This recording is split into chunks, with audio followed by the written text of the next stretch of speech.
Imagine a time before cameras, before film, before even the idea of photography existed. It's the 11th century, and scholars and artists are making a groundbreaking discovery.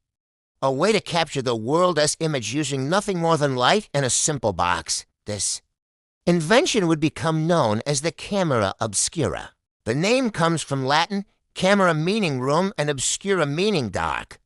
And that is exactly what it was, a darkened room or a sealed box with a single, tiny hole on one side. When light from the outside passed through this hole, it didn't just shine in. It carried the image of the outside world with it, projecting it upside down and reversed onto the opposite wall or surface inside. At first, it seemed almost magical. How could such a small hole recreate the world in light? But in truth, it was science at work, the principle of light traveling in straight lines.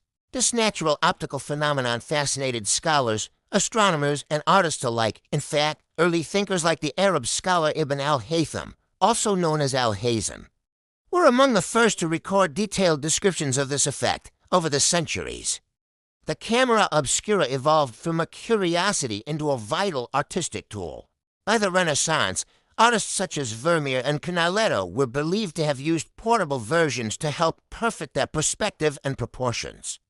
Imagine sitting in front of a glowing projection of a bustling street scene.